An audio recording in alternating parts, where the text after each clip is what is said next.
Salut à toi, c'est Nico et bienvenue dans cette nouvelle vidéo et plus précisément ce making of. Cette vidéo accompagne l'autre vidéo qui vient de sortir en même temps sur ma chaîne. C'est un petit film que j'ai réalisé sur l'atelier du chapitre que je t'invite à regarder, ça s'affiche juste ici. Et donc dans cette vidéo, on est sur le making of, donc je vais t'expliquer un petit peu les coulisses de ce tournage, comment ce projet a vu le jour, combien de temps ça a pris, on va passer aussi en revue la timeline et les différentes étapes de production parce qu'il y a pas mal de choses à dire sur ce projet. Donc avant d'aller plus loin, n'hésite pas à t'abonner à la chaîne, je sais qu'il y en a beaucoup qui regardent mes vidéos sans être abonné, donc c'est vraiment un simple clic. Si jamais tu continues à regarder mes vidéos sans être abonné, je t'invite à le faire, comme ça tu seras prévenu des nouvelles vidéos lorsqu'elles sortiront. Donc si tu suis un petit peu mon travail, tu as déjà dû voir les deux vidéos que j'ai faites, une sur Cédric Aignon, le sculpteur, et la brasserie Boc 17. J'avais réalisé pour chacun d'eux une petite interview qui était la base de la vidéo et par-dessus laquelle je venais caler quelques images pour illustrer les propos. Là pour cette vidéo, je voulais vraiment faire quelque chose de différent, donc c'est-à-dire suivre les étapes de conception, de fabrication d'une pièce pendant que la personne raconte un petit peu son histoire ou son parcours. Donc j'ai contacté Ludovic au début de l'été 2021, je crois, juste après avoir filmé pour le reportage de la Boc 17, et on avait un emploi du temps très chargé chacun de notre côté. Il était chaud pour le projet mais on n'arrivait jamais à tomber d'accord sur une date, et on a réussi à tomber d'accord sur une date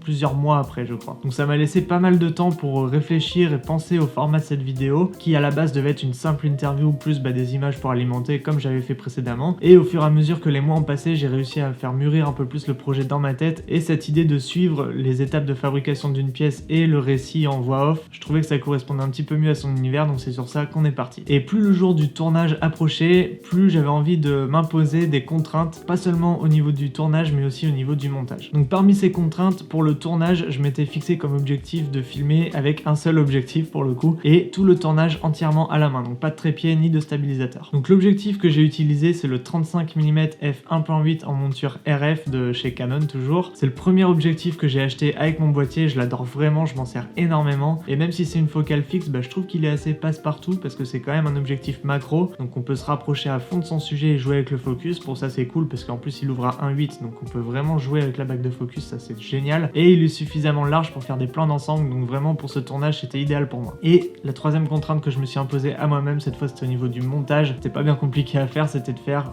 une vidéo finale qui fasse 10 minutes tout rond, pas plus ni moins. Me demande pas pourquoi j'ai fait ça, j'avais juste envie de le faire. Donc le tournage s'est déroulé en 3 parties, on va dire. Les 2 premières journées ont été consacrées au tournage dans l'atelier, et la 3e journée a été consacrée à l'enregistrement de l'audio. Donc on a été obligé de prendre 2 journées pour l'évolution de la conception du sac en cuir parce que tout simplement ça prend du temps à faire. La première journée on a pris pas mal de temps pour discuter du projet parce que moi mes idées elles avaient mûri dans ma tête mais je n'en avais pas parlé, donc on en a parlé le jour même du tournage. Je lui ai suggéré les idées que j'avais, il était plus que chaud, donc pour ça c'était vraiment trop cool. Donc il est parti sur un sac de taille moyenne qu'il a l'habitude de faire et qui sait qu'il va vite pour le faire, mais ça prend quand même 2 jours. Donc c'était quelque chose qu'il fallait aussi que je prévoie de mon côté, une 2e journée de tournage pour suivre l'avancement, l'évolution du projet. Donc pour ce tournage, j'ai bien évidemment utilisé le Canon R6 qui est le boîtier que j'utilise tout le temps, c'est lui qui me filme actuellement, et j'ai tout filmé à la main. Je me suis mis en 50 images par seconde, déjà d'une part pour être sûr d'avoir les mêmes réglages au niveau de la vitesse d'obturation, j'étais toujours à 1 centième et 50 images par seconde, et d'autre part pour pouvoir avoir la possibilité de ralentir un plan ou alors de le stabiliser si jamais celui-ci était moins stable. Vu que je filmais à la main, je savais que ça allait pas être parfait au niveau des mouvements, donc je pouvais avoir ce choix-là de ralentir un plan si celui-ci tremblait trop en post-prod. Au niveau de la lumière, on a eu pas mal de chance parce que son atelier était très lumineux et aussi il faisait super beau. En plus, on a eu exactement le même temps sur les 2 jours, donc pour ça c'était vraiment parfait. Et franchement, quand on regarde la vidéo finale, on a du mal à trouver le cut entre les 2 journées de tournage. Petit test d'ailleurs, retourne sur la vidéo et essaye de trouver le moment où ça cut entre les 2 journées de tournage. Je te mets au défi et inscris-moi le timecode dans les commentaires juste en bas. Donc également au niveau de la lumière, j'avais pris la Forza 60 qui m'a souvent été utile pour ajouter un éclairage diffus dans certains coins de l'atelier qui était un petit peu plus sombre que d'autres, et ça me permettait également de pas toucher au réglage de la caméra et de conserver toujours la même ouverture. Donc après un scénario classique de tournage, j'essaye d'alterner les plans, plan large, plan serré, les mouvements de caméra, vraiment rien de bien compliqué, c'est simple et c'est efficace. Là où il fallait rester le plus concentré, c'était pour garder une image la plus stable possible parce que vu que le 35 mm est un objectif très léger,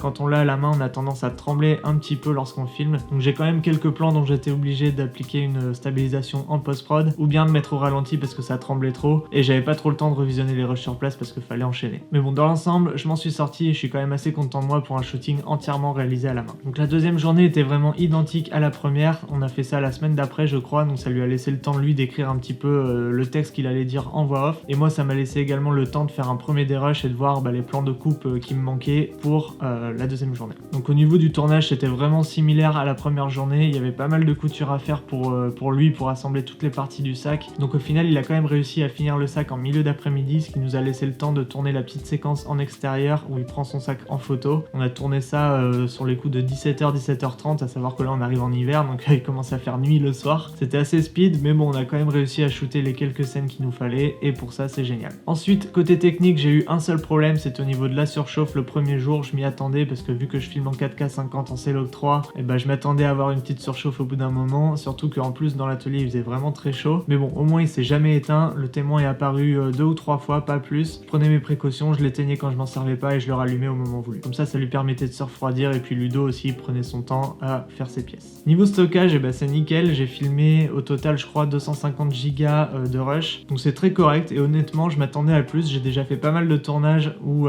j'ai filmé moins longtemps que ça et j'ai rempli plus vite mes cartes mémoire, donc pour ça c'est cool, et puis au moins ça permet de pas surcharger le projet. Et ça tombe bien, c'est ce dont on va parler dès maintenant. Alors comme d'habitude, j'ai fait ce montage sur Adobe Premiere Pro ainsi que l'étalonnage. Comme tu peux le voir au niveau de la timeline, il y a vraiment rien d'exceptionnel, il y a juste un effet que j'ai appliqué, et c'est ici. J'ai fait un masque de tracking quand Ludo soulève ce bout de cuir pour dévoiler le plan suivant. C'est suffisamment rapide pour que ça passe sans trop s'en apercevoir, mais c'est là. Voilà. Ensuite, j'ai ralenti environ la moitié des plans car je voulais pas quelque chose de dynamique. Je voulais vraiment donner du temps à la vidéo histoire que ça matche aussi avec le rythme de la musique, parce que c'est quelque chose que j'aime bien faire aussi dans mes montages. Donc pour les musiques, j'ai pris quelque chose d'assez ressemblant à ce que peut écouter Ludo dans son atelier, et puis qui correspond à son style, donc quelque chose d'assez nordique, celtique, tout ça. Donc j'ai cherché sur Artlist, qui est la plateforme que j'utilise, lien dans la description, et je suis tombé sur ces 3 morceaux qui collent assez bien ensemble, je trouve. Tu me diras ça dans les commentaires si jamais tu kiffes ou pas. Donc pour cette vidéo, je voulais surtout m'attarder sur la colorimétrie pour que tu vois un petit peu par quelles étapes je suis passé pour arriver à ce résultat. Je voulais absolument faire ressortir ce côté un peu chaleureux du bois et des teintes de peau. Donc pour ça, j'ai appliqué plusieurs effets de couleurs. J'ai d'abord mis à niveau tous les rushs en termes d'exposition, de ton sombre, ton clair, ramener un peu de contraste aussi, car vu que je filme en log, c'est très décontrasté. Ensuite, j'ai mis ma traditionnelle petite courbe en S, histoire de pas trop faire cramer les noirs et les blancs, et c'est à peu près tout ce que j'ai fait sur les effets de base. À ça, j'ai appliqué un autre effet couleur lumétrie sur lequel je n'ai appliqué aucun réglage de base, mais j'ai appliqué une lutte que j'aime bien utiliser. J'utilise souvent celle-ci, par contre j'ai juste baissé son intensité pour qu'elle soit pas trop prononcée, et ensuite j'ai effectué quelques petits réglages au niveau des courbes de couleurs. Donc j'ai désaturé un petit peu les tons chauds et également la teinte du jaune orangé que je trouve un petit peu trop présente pour la tirer un peu plus vers le jaune. Ensuite j'ai ajusté les tons foncés, les tons moyens et les tons clairs dans l'onglet roux chromatique. J'ai également ajouté du denoiser sur tous les rushs pour enlever le moindre bruit et pour lisser un peu plus l'image. Et enfin, par-dessus tout ça, j'ai rajouté un calque d'effet sur lequel j'ai rajouté une lutte. Alors cette lutte, c'est une qui est utilisée par Parker Welbeck, que je suis sûr que tu connais, que j'utilise assez souvent également sur mes prods, et là je trouvais qu'elle collait super bien, ça remonte un petit peu les tons orange que j'avais baissés, et ça donne un look assez chaud et homogène sur toute la vidéo. Alors t'aurais pu me dire, ouais mais pourquoi t'as baissé tes tons orange si la lutte elle remonte? Parce qu'en fait j'ai l'impression que c'est pas les mêmes teintes, et j'arrivais pas à retrouver les mêmes teintes orange avec mes courbes.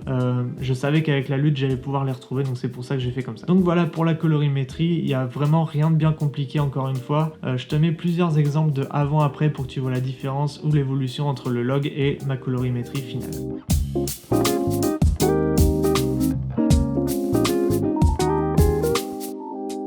Ensuite, la dernière étape était l'enregistrement de la voix off, donc on a fait ça ici dans mon studio. J'avais plusieurs possibilités qui s'offraient à moi, soit j'utilisais mon micro cravate et le préampli du boîtier de la caméra pour enregistrer l'audio, soit le micro Rode que j'utilise là en ce moment pour parler, mais j'ai choisi la troisième option qui était d'utiliser un micro chant. Donc moi j'ai utilisé le Shure SM58 qui est un micro que tout le monde connaît, il est utilisé pour le chant. Je m'en sers également pour la musique, mais de plus en plus pour de la voix off, parce que je trouve que le fait de le brancher sur la carte son, on a quand même un résultat qui est nettement supérieur à un micro cravate branché sur un préamp de boîtier de caméra. Donc au niveau de la carte son, j'utilise la Behringer UMC 404 qui possède 4 entrées, soit en jack, soit en XLR. Donc là pour le micro j'utilisais forcément un XLR. Il y a un préampli intégré à la carte son, et pour enregistrer j'utilise le logiciel Cubase. Donc une fois que les voix ont été enregistrées, j'ai nettoyé un petit peu les pistes sur Cubase, j'ai exporté en fichier Wave et j'ai importé ça sur Premiere Pro. Et une fois sur Premiere, j'ai redécoupé le fichier audio pour positionner la voix off exactement où je voulais. Ensuite, j'ai mis quelques effets sur la voix pour qu'elle ressorte mieux. J'ai fait tous les niveaux audio, aussi bien sur la voix que sur la musique, les fondus et tout ça. Et enfin, j'ai pu exporter la vidéo finale. Et voilà pour ce making of. Comme tu vois, il y a vraiment rien d'extraordinaire. J'ai fait les choses simplement avec le moins de matériel possible. Et je dois dire que je suis quand même assez content du résultat. Et notamment au niveau de la colorimétrie, je trouve qu'elle ressort bien et qu'elle met bien en avant l'univers de Ludo et son atelier qui